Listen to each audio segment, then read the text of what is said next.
Boker Tov, good morning, Rechavia Nachlaot, right here in Yerushalayim and all around. To all of you that are listening to this class, whether it's morning, afternoon, or evening.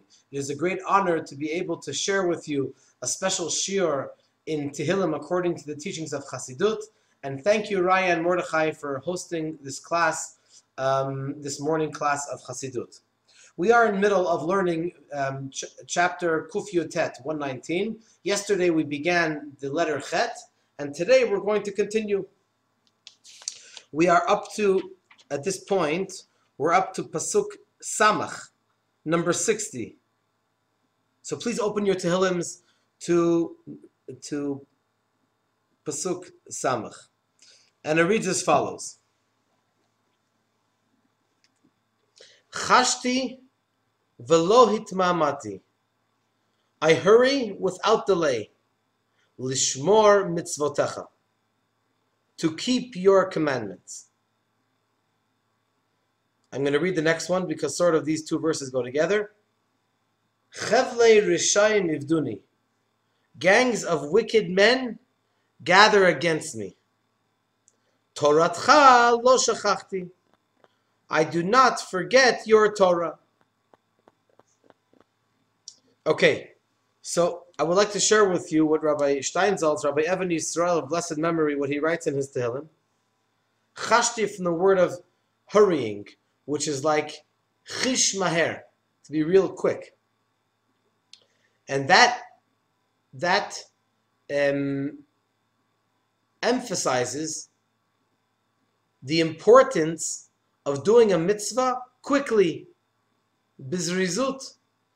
Like we say, kanesher ratz katzvi, lasot ritzon avicha shebashamayim. We need to run like a deer to do Hashem's will.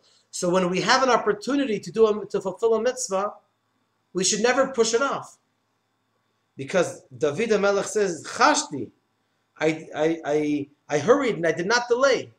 Because as soon as we have an opportunity to do a mitzvah, we need to do it quickly. And then in the next verse, Samach Aleph 61, Chavlei rishayim ivduni, that the plans of the wicked men, that they come against me, that's not going to make me forget your Torah. I will still never forget your Torah, as we've learned in the earlier verses, that the Torah is what inspires David HaMelech to do more and more, and therefore he will never forget Hashem's Torah. Let's move on to Pasuk Samach Bet, verse 62. This is a very important verse, and we're going to learn some interpretations over here. Chatzot Laila Akum. At midnight I will rise. Lahodot lach, to praise you. Al mishpetei tzidkecha, for your just laws. So on a simple note, the Radak explains a couple of points. Firstly, David HaMelech wakes up middle of the night, and he thanks Hashem for his judgment for those that try to ridicule David. Alternatively, he composed the Tehillim, and soon we're going to talk about this at greater depth. David HaMelech composed Tehillim after Chatzot, after midnight.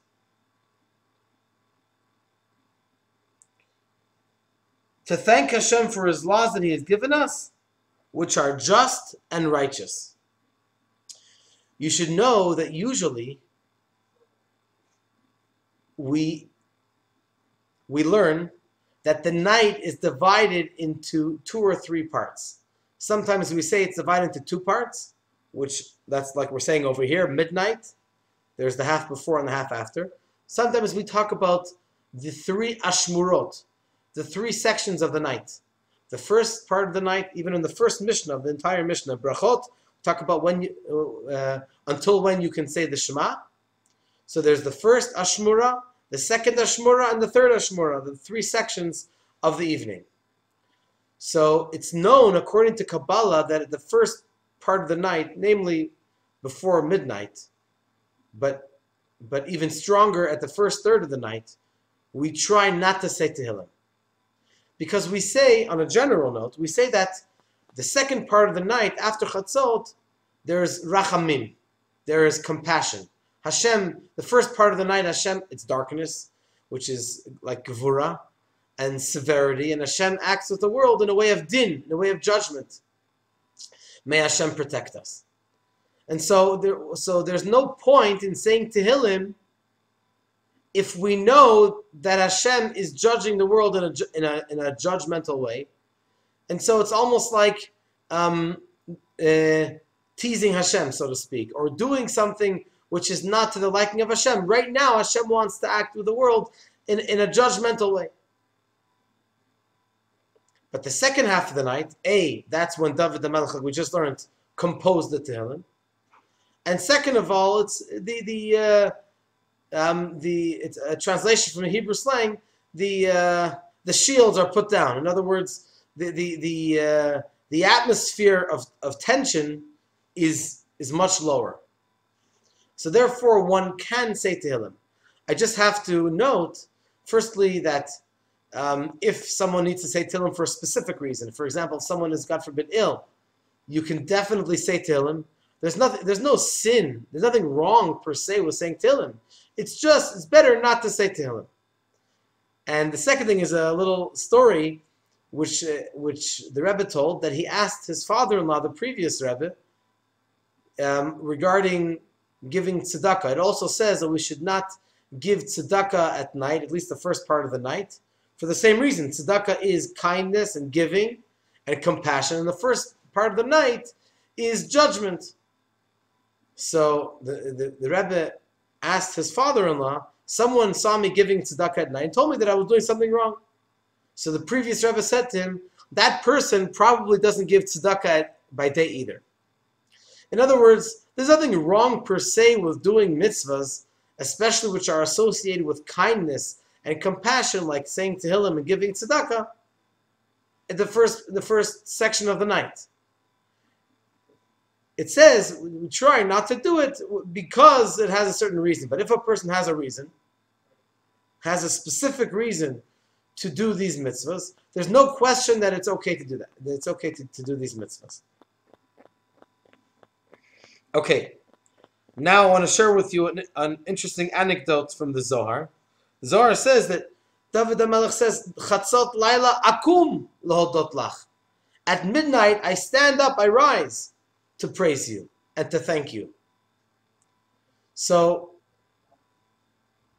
one can think that he woke up in the middle of the night and he was sleepy and he thanked Hashem in bed.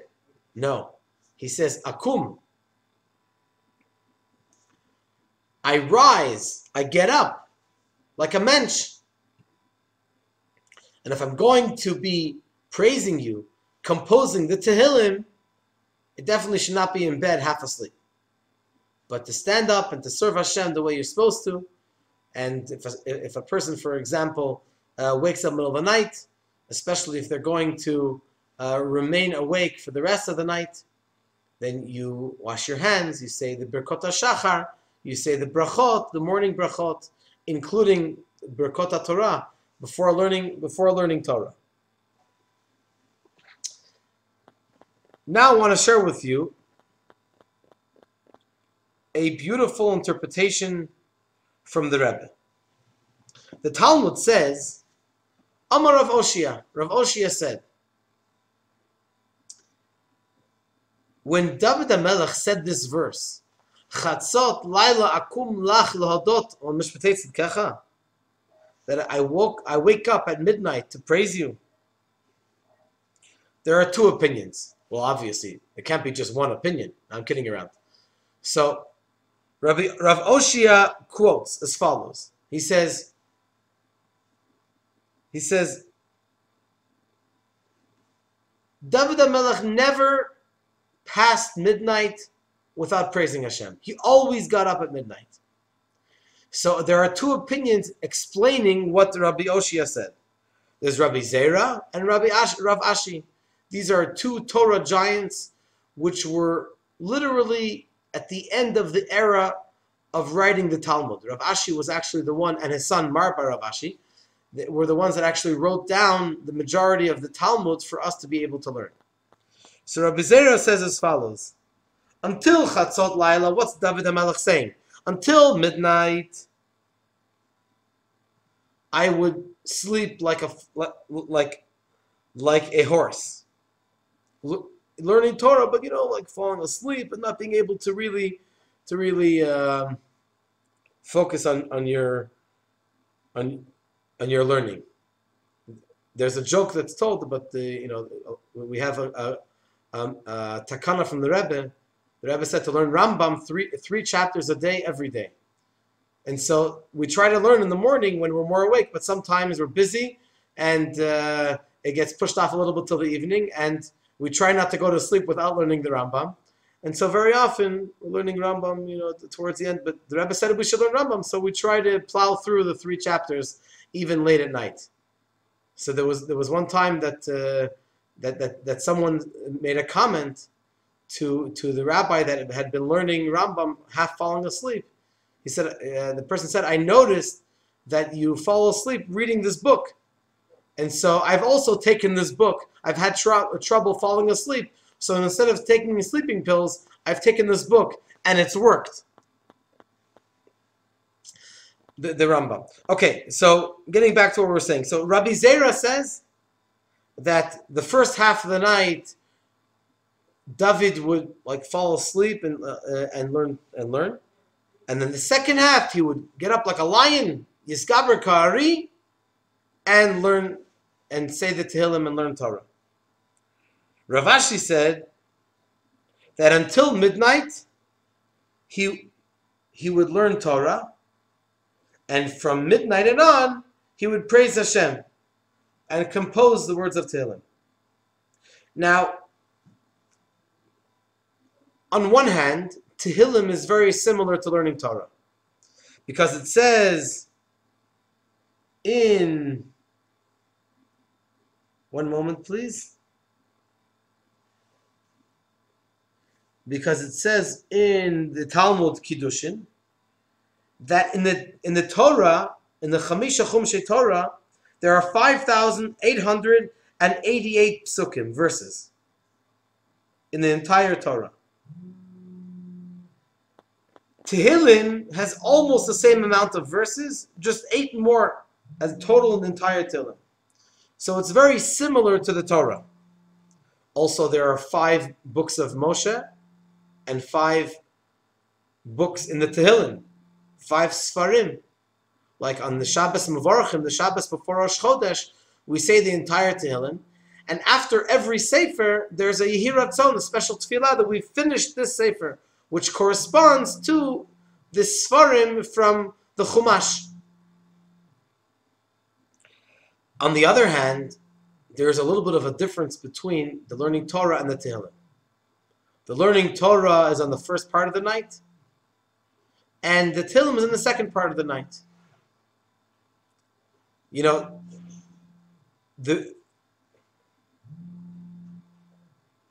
The Rebbe always tries to make peace amongst different opinions. In Torah also. So when Rabbi Zera says that the first half of the night he learned Torah but he was half falling asleep, he says kisus, like a horse. But the second half of the night he became all inspired to praise Hashem. So there's no question, the Rebbe says that Rabbi Zera also agrees that the first half of the night is more befitting to the learning of the Torah. And of course, they both say that the second half of the night, he would say praises to Hashem. The only question is how he learned Torah. According to Rabbi Zera, he was half falling asleep. And according to Rav Ashi, he was also energetic, just like after midnight towards the second half of the evening. Now, where do we have this concept of midnight in the Torah? Just a couple of weeks ago, we learned about the 10 plagues, the 10 makot. And we say over there that Moshe said a prophecy to Paro that there's going to be the 10th makkah the death of the firstborn. And he says to Paro, Ko Amar Hashem, so Hashem said, Kachatzot halayla, around midnight, Ani yotzeh b'toch Mitzrayim. I will go out, and he says, continues to the whole prophecy of what's going to be. That, of course, shook up Paro a lot, and he sent Am Yisrael afterwards out of Mitzrayim. So the Zohar says as follows. Why did Hashem want the Makkah, the plague of the death of the firstborn, to be after midnight? Why not before midnight? So basically, the Zohar says as follows, which this is the basis to what we said earlier. There are two parts to the night. There's the first part of the night, which is called choshech, and darkness, and judgment, and gevura, severity. May Hashem protect us. The second half of the night is more rachamim, more compassion. There is also some severity in the second half of the night, because it's still night. It's still darkness. But we're already tipping towards the morning. For example, in English we say 1 o'clock in the morning, 2 o'clock in the morning, a.m. In Hebrew, we still say echad balayla, 1 o'clock at night. You can also say it in English. Shtayim balayla, 2 o'clock at night. But if you speak more perfect Hebrew, it will be lifnot boker, towards the morning. 1 o'clock, sha'achad lifnot boker. So either way you cut the cake, after chatzot, after midnight, you're already tipping into the birth of the morning. You might not be up to the rise of the morning star, and for sure not up to the sunrise, but at least we're already hitting towards daylight. Therefore, you have the word ko. Ko Amar Hashem, Moshe said to Paro. So Hashem said. In Chassidut it's explained that there are two ways for a prophet to say prophecy. One is zeh, this. Another one is ko, so. In English it's like so. In other words, like similar. When you say zeh, then you're right on. It's a clear prophecy. It's a clear vision of the prophet. But when you say ko, it's sort of like a blurry vision. And there are different levels of prophets, of course. So Moshe usually said his prophecies with zeh, because Moshe was the father of all prophets. He was the greatest prophet of all times. And he usually said his prophecy with zeh, because he saw the prophetic vision. And therefore he was able to relate it in a very clear way. But most prophets would say ko Amar Hashem, so Hashem said. In this scenario of Moshe delivering the prophecy of Hashem, of the details of the death of the firstborn, the 10th plague, the 10th Makkah, he says ko Amar Hashem. Why? Because over here we're talking about after Chatzot, the Zohar explains. So it's not that Moshe had a blurry vision. It's that the Makkah happened in a blurry way. It wasn't cut clear gevura. It wasn't cut clear. If it would have been that way, then it would have been in the first part of the night. But because after midnight, it's already a time when rachamim, mercy, mixes in with the gevura, it dilutes the level of severity, and it brings in more compassion. Therefore, Therefore, Hashem wanted that the death of the firstborn should be in the second half of the night. Why? Because it was nagof l'Mitzrayim. It was, on one hand, a plague for Egypt, but on the other hand, it was rapo l'Yisrael. It was a remedy and a medicine for Am Yisrael. It was success for Am Yisrael. So because you had a measure of of mercy and remedy for Am Yisrael, therefore Moshe said his prophecy with the word Ko. And the Zohar continues that the number Chaf Dalid, let's start with Ko. Ko is Kaf Hey. That's the numerical value is 25, Kaf is 20, and Hey is 5. One number beforehand is Chaf Dalid, is 24. So 24 is associated with division, darkness, severity. As it says in the Talmud Yerushalmi, it says that there were once 24 wagons of people going together, and because there was an ayin hara, there was the evil eye, they all died in one moment. It was some kind of strange spiritual occurrence. Nothing much to do with something wrong per se that they did. Just with a number of 24, Chaf Daled. Because according to Kabbalah, Chaf Daled is Gevurah. So Chaf Hey is one number afterwards, which represents that you might have a certain measure of Gevurah, of severity, from the 24. But if you add one number, you're adding in Rachamim, you're adding in compassion. And that's why it says,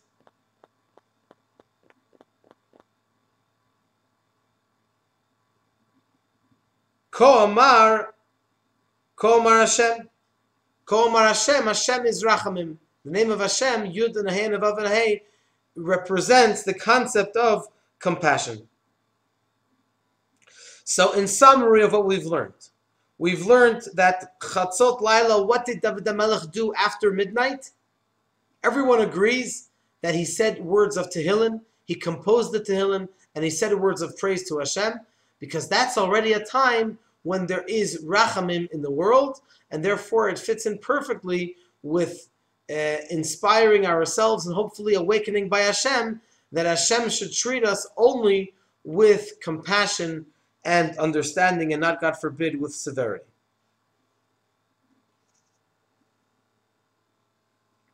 Okay, let's move on to the next verse. Pasuk Samach Gimel, 63. Chaver ani l'chol asher yireucha. David HaMelech says, Chaver ani, I am a friend. L'chol asher yireucha, I am a companion to all who fear you and keep u'l'shomre pikudecha, and who keep your precepts. And then in the final verse, Chastecha Hashem Malach Haaretz. This is the final verse, Samach Dalet of the letter Chet. Your kindness, Hashem, fills the earth. Chukecha lamdeini. So teach me your statutes. Okay, so we have over here as follows. A nice interpretation into the idea of Chaver Ani. That, in a sense, firstly, a Talmid Chacham, a Torah scholar, can be a friend, quote-unquote friend, to even a regular person. And that is, we see over here that David HaMelech says, to anyone who fears you, Chaver Ani, I'm your friend. And over here the Rebbe has a nice interpretation of one of the letters that he wrote, and the Rebbe writes as follows. The lesson that we have from this verse, Chaver Ani, that in any subject which has to do with fear of God, Yirat Shamayim, fear of heaven, and Pikudecha, the observance of your Torah and mitzvot, a person needs to be a chaver, needs to be a friend, and attach yourself to anyone who is involved with Torah and mitzvot, even to the extent of being a partner, a shutaf, with giving financial assistance and helping them with your own, like physically helping them with anything which has to do with spirituality. So I just want to connect this with another subject for a moment, and that is that l'chol asher yireucha, to anyone who fears you, u'l'shomrei pikudecha, to anyone that guards, that keeps your mitzvot. You see, there are different there are different customs in Am Yisrael. There are different groups, and there are different ways of observing the mitzvot, as long as they're within the framework of observance and the way of the Talmud, the way of the Torah. So not every minhag, not every custom is for everyone. Not every interpretation is for everyone to understand according to their own way. But respect there needs to be. Encouragement and enlightenment and awakening as far as helping someone excel in their observance of Torah and mitzvot, there needs to be the inspiration. It might not be your minhag, but if someone comes along and is excited and is all enthusiastic with observing, fulfilling a certain mitzvah, or doing a nice custom, encourage them.